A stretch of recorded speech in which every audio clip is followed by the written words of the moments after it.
Pendant près d'un mois, la ville d'Alépé a vibré au rythme du tournoi de détection Yann Aboa, qui a connu son épilogue le 28 août. Le président du comité d'organisation est avec nous pour dresser le bilan de cette compétition. Et bien, on est content de recevoir sur le plateau de la grande team monsieur Yann Aboa.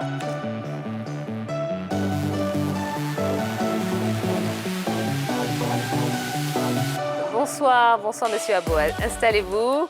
Voilà, comment allez-vous? Bien, merci. Bon, ben, bienvenue une nouvelle fois sur le plateau de la Grande Team, puisque vous étiez avec nous le 19 mai dernier pour annoncer justement ce tournoi, Yann Aboa. Alors ce samedi, c'était l'apothéose. Racontez-nous comment ça s'est passé et est-ce que vous êtes un homme heureux ce soir? D'accord, je voudrais dire merci déjà à la 3 qui nous donne aujourd'hui encore cette possibilité de venir parler de notre tournoi. Donc effectivement, le tournoi s'est très bien déroulé. Samedi, il y a eu l'apothéose et ça a été une très belle fête. Voilà. Nous avons reçu plus de 3000 jeunes. Donc je pense que c'est une réussite. Voilà. Alors quand vous êtes passé sur le plateau, vous nous aviez annoncé 16 équipes. C'est bien ça. Est-ce que vous en avez eu 16? On en a eu 16, plus que 16, mais on devait en prendre que 16. Super. Voilà. Ah, super, c'est bien. Alors, le tournoi, il a été remporté par Montezo, qui a affronté donc Grand Alépé au tir au but. Racontez-nous un petit peu ce qui s'est passé. Il faut dire que c'était le match d'ouverture bis, puisque ce sont ces mêmes deux équipes qui avaient ouvert le tournoi le 31 juillet. Et ces mêmes deux équipes se sont retrouvées en finale. Et Grand Alépé avait souhaité prendre la revanche sur Montezo, mais malheureusement, Montezo a été plus fort au niveau des tirs au but. Donc, voilà. Et ça va, l'ambiance, c'était comment? C'était très grosse ambiance. Ouais. Très beaucoup de suspense. Parce que c'était les tirs au but. Ah ben oui. Donc Montezo menait, Alépé a égalisé, tir au but, 5 tirs au but à 4. C'était une très belle fête en tout cas. D'accord, super. Alors, il y avait également un volet de détection dans ce tournoi. Et pour la détection, donc, vous avez retenu 80 jeunes sur un total de 360. Alors, quels ont été les critères, j'ai envie de dire, pour retenir ces 80 jeunes? Et la deuxième question, c'est quoi la suite après ça? Le critère, c'est la technique. Comme on le dit, c'est des talents qu'on recherche. Les talents, tout de suite, quand on les voit, on sait que c'est des gens qui sont nés avec le football dans les pieds. Pas besoin de jouer 10 minutes. Je prends l'exemple de notre numéro 23 de Grand Alépé qui, lors du match d'ouverture, est rentré à la deuxième mi-temps avec son premier contrôle et son premier dribble. Les sélectionneurs étaient déjà OK qu'il était un talent. Donc, c'est sur cette même base-là que les techniciens ont travaillé pour détecter ces 80 enfants. Voilà. Alors, vous avez annoncé lors de votre passage ici que Kaby Apollinaire allait être présent pour vous accompagner, surtout au niveau de la détection et surtout au niveau de la formation après détection. Est-ce qu'il était là et qu'est-ce qui s'est passé? Quel a été son avis s'il était là ou s'il n'était pas là? Monsieur Kaby Apollinaire, pour la finale, était en mission, vu qu'il est conseiller spécial du ministre des Sports. Il était en mission, mais depuis le début du tournoi, il a formé un noyau avec des anciens joueurs qui ont participé à tous les matchs tout au long du tournoi. Et ce sont eux qui ont fait les jours où il était disponible, il était lui-même là, et ils ont pu mettre en place leur système de détection. Et je pense que c'est ce système-là qui a pu nous donner ces 80 enfants à la fin du tournoi. Voilà. Vous avez aussi annoncé que le tournoi allait concerner deux catégories. Les plus jeunes, c'est-à-dire les moins de 15 ans, et aussi les moins de 17 ans.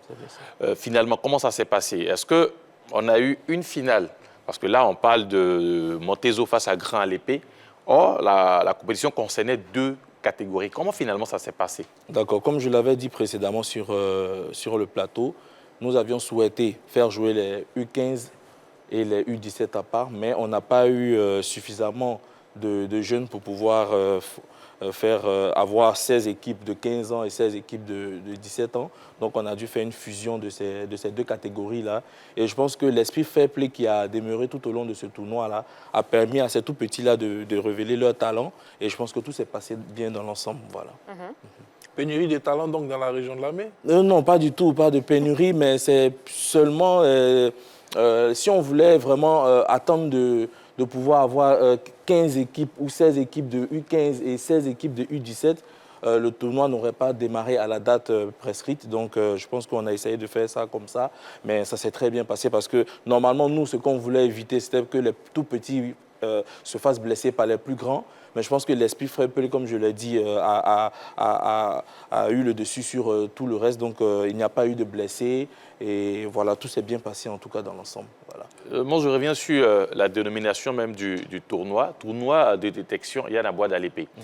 Vous avez aussi évoqué que ça concernait uniquement Alépé et ses villages et campements. Finalement, dans la pratique, est-ce qu'on a eu uniquement ces joueurs de la région ou d'autres sont venus d'ailleurs? Nous avons eu des joueurs venant uniquement du département d'Alépé. C'est-à-dire qu'il y a des enfants qui sont du département d'Alépé, mais qui sont scolarisés à Abidjan. Donc, les parents de ces enfants-là, leur ont fait appel.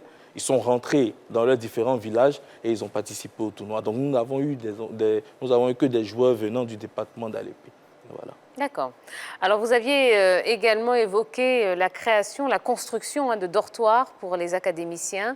Vous en êtes où aujourd'hui avec ce projet? Oui, ce projet, il tient toujours. Là, nous allons très bientôt lancer la cérémonie de lancement des travaux pour la construction de ce dortoir-là qui va abriter ces enfants. Voilà. Donc je pense qu'on aura l'occasion encore sur ce plateau, si vous le souhaitez bien, on sera là encore pour présenter, pour cette cérémonie d'ouverture, là, pour présenter comment elle s'est déroulée. Voilà. Donc ce sont ces 80 enfants retenus là qui seront dans ces dortoirs qui seront construits. Oui, pour l'heure, il y a la détection, ensuite il y a la sélection. Expliquez alors. Il y a la détection et il y a la sélection. Quand on détecte, on regarde, on dit, bon, le tournoi permet de détecter des enfants qui jouent bien. Ensuite, le reste se passe au sein du club Omnisport. Au sein du club Omnisport, on va regarder parmi ceux-là, quels sont ceux qu'on peut mettre tout de suite sur un terrain pour pouvoir commencer les compétitions et quels sont ceux qui seront en réserve pour la formation pour plus tard.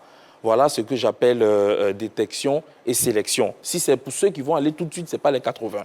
Il y a une autre sélection qui va se faire, qui sera un peu plus pointue, qui va permettre de sortir ces enfants-là, qu'on va mettre tout de suite sur le terrain et qui vont aller compétir très prochainement. Voilà. Et qu'en est-il du projet de création de la section féminine, puisque vous l'avez aussi annoncé, oui. C'est-à-dire, il me semble, 2 mois après la fin du tournoi concernant les jeunes garçons. Qu'en est-il pour les jeunes dames qui, forcément, doivent commencer dans les jours à venir? En prélude du tournoi de détection féminin, vous avez vu au match d'ouverture, il y a eu un match de gala féminin. Aussi, à la clôture, il y a eu un match de gala féminin. Juste pour montrer qu'effectivement, dans le département d'Alépé, il y a aussi des femmes qui jouent bien au football. Donc, nous avons prévu dans notre planning faire ce tournoi de détection féminin en décembre.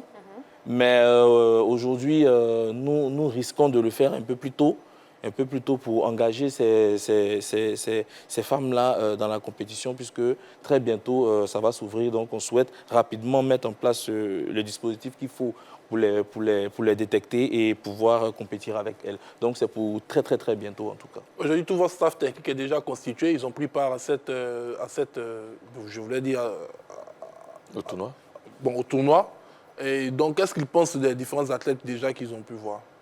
Le staff, je n'ai pas bien compris. De votre équipe, oui. Puisque vous allez recruter, vous allez sélectionner. Est-ce que le staff, ceux qui vont travailler avec les garçons, ils sont déjà constitués, c'est déjà présents, ils ont assisté? Oui, bien sûr, ils sont déjà présents, puisque c'est ce même noyau-là qui a fait la détection. Donc, ce sont ces mêmes-là qui vont encadrer les enfants et tout. Donc, aujourd'hui, ils sont satisfaits, en tout cas, de ces jeunes recrues-là. Voilà. Alors, est-ce qu'on peut dire aujourd'hui qu'avec ces jeunes joueurs, l'équipe du COA aura fière allure? Elle sera une équipe à craindre sur l'échiquier national. Oui. Ce sera une équipe à craindre. Vous savez, nous avons formé, c'est l'ADN du club Omnisport que nous avons formé en prenant des enfants qui viennent du département. Ils ont les mêmes sensibilités, ils vivent les mêmes réalités. Et ces enfants-là, ils en veulent. Ils en veulent. Vous aurez les vidéos peut-être de la finale, vous aurez l'impression que ce sont des professionnels qui sont en train de jouer. Donc ces enfants-là, on parlera d'eux en tout cas. On parlera d'eux. Vous pensez déjà à la prochaine édition de ce tournoi? Bien sûr, on pense déjà à la prochaine édition puisque c'est sûr, c'était la première édition, il y a eu des ratés, des petites choses qu'il va falloir corriger. Donc, on va s'y prendre un peu plus tôt. Et puis, on va très bientôt démarrer les préparatifs pour la seconde édition. Voilà. Est-ce que pour cette seconde édition-là, on va l'ouvrir aux autres? Parce qu'on a l'impression que c'est plus, ça concerne uniquement à l'épée. Est-ce qu'on va l'ouvrir à d'autres régions ou à d'autres joueurs venant d'autres régions pour la deuxième édition? Excusez-moi, mais nous ne l'ouvrirons pas encore. Pourquoi nous n'allons pas l'ouvrir? Parce que le département d'Alépé est constitué de 54 villages et campements. Pour cette première édition-là, on n'a pris que 16 équipes. Donc vous voyez qu'il nous reste encore une trentaine de villages qui n'ont pas compéti. Donc une centaine d'enfants qu'on n'a pas encore vus. Vous comprenez? Donc il est important que pour cette deuxième édition qu'on va lancer bientôt, qu'on puisse peut-être agrandir le cercle. Au lieu de 16 équipes, partir peut-être à 20 équipes, à 30 équipes, mais il va falloir qu'on fasse le tour un peu du département avant de nous ouvrir. Si on ne trouve rien, on va aller ailleurs. Vous n'avez pas le sentiment que vous excluez un peu? Non, pas du tout, pas du tout. C'est le club omnisport d'Alépé et franchement dit, on veut donner la chance à ces petits qui sont cachés dans le département d'Alépé de pouvoir se faire voir et tout. On n'est pas fermé, mais c'est le club omnisport. On ressemble un peu à la parce qu'en fait, Bilbao, oui, en Espagne. Ça existe partout dans le monde, ce genre de club. Nous, c'est un choix que nous avons fait, à moins que peut-être dans 2 ans, dans 3 ans, on soit bloqué pour pouvoir ouvrir, mais pour l'heure, nous sommes focus sur le département. Ça sera drôle, hein? Tous les gens vont s'inscrire en entier. Non, le souci, c'est que le département d'Alépé n'est pas constitué seulement d'Akié. Voilà. Donc, Il y a des Agnis, il y a des bateaux qui sont là, donc ce n'est pas uniquement des Akiés. Ah, d'accord. Voilà, il y a plusieurs, il y a 3 ethnies dans le département d'Alépé, qui constituent le département d'Alépé. D'accord. Voilà, donc voilà, c'est un peu ça. Je regardais par exemple, il y a à Boisseau-Komoué, qui fait partie de la partie Agni du département. Et il y a eu 4 équipes par exemple qui sont de la partie Mbato. Voilà, vous prenez Monga, Ngrakon, Andoubato et Motobé, par exemple, qui sont Mbato. Voilà. D'accord. Alors, Monsieur Yann Aboua, vous organisez donc un joli tournoi.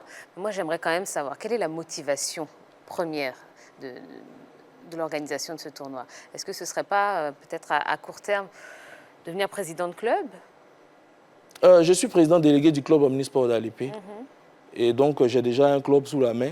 Donc, voilà, cette détection-là, comme je le dis, un club de football a besoin de joueurs. Donc, nous, on a souhaité recruter ces joueurs-là au sein de notre département. Voilà. D'accord, très bien. D'autres questions, messieurs? Non, moi, ça me va. Ça va? Il faut vous mettre à la quai. Voilà, si vous voulez. C'est à l'entraîneur surtout de se mettre. Parce que j'ai l'impression que Rapidement. quelqu'un peut constituer une équipe, par exemple, à Abidjan, et faire porter le nom d'un village de la région pour participer au tournoi. Ça peut se faire aussi. Ça arrive, oui. Ça peut se faire. Parce que vous ne connaissez pas forcément tous les joueurs ou tous les habitants des différents villages. Donc, par exemple, moi, étant peut-être de Ndumbato, par exemple, je peux constituer une équipe de gamins d'Abidjan et puis qui vont jouer. Ils ne sont pas dans Ndoubato? Oui, qui ne sont pas. Vous savez pourquoi ce n'est pas possible? Parce que lorsque nous avons lancé ce tournoi, nous avons fait une tournée de 1 mois. Nous avons rencontré tous les chefs de village, nous avons rencontré tous les présidents de jeunesse. Donc, comment quelqu'un peut aller chercher des gamins qui ne sont pas reconnus dans ce village-là pour des mercenaires pour venir constituer l'équipe qui va représenter ce village? C'est impossible.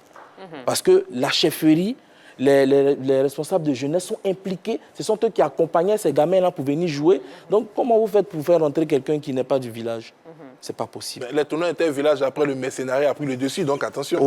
Chez nous, en tout cas, on n'a pas eu il y a des licences qui ont été éditées et tout, donc je pense que ça n'a pas pu se faire. En tout cas, c'était une belle fête. Merci. Le tournoi s'est très bien passé, on est vraiment contents. On attend la suite. Merci. Et alors la suite, on a dit quoi? C'était les dortoirs. Hein. Les dortoirs, oui. Donc vous venez Puis sur le plateau. la section féminine aussi. Et la section féminine. C'est ça. Parce que vous avez vu, on vous ressortira la VAR la prochaine fois. Il n'y a pas Pas de souci. En Merci. tout cas, c'était un plaisir de Merci. vous avoir sur le plateau de la Grande Le Prix. plaisir est pour nous et vraiment nous avons dit merci. Merci à la 3 encore une fois. Merci à tous ceux qui nous ont aidés dans la préparation de ce tournoi-là. J'évoquerai les noms de notre parrain, M. Meïté Yacouba, je dirais M. Ogou Félix, président d'honneur, et M. Fabrice Berton, notre partenaire extérieur qui fait beaucoup pour le club omnisport. Merci aux populations de l'ALP aussi. Merci. C'est important. Merci. Merci beaucoup. Allez, ne bougez pas, on va marquer une toute petite pause. Ouais, ça va pas durer très longtemps. Après ça, eh bien, nous parlerons de l'Afrobasket. La Côte d'Ivoire qui s'invite directement en quart. On vous fera revivre cette belle rencontre face au Nigeria. Et puis on recevra notre deuxième invité, Monsieur Koné Arna, président de la section football du CO Korogo. Bah oui, on en a beaucoup parlé la semaine dernière. Il va venir nous parler. Voilà, on va discuter avec lui. Et n'hésitez pas à continuer à vous exprimer sur la page Facebook de la 3. On parle basket, on parle football. C'est votre page, elle vous appartient. Donc allez-y, moi je suis là pour réceptionner vos messages. À tout de suite.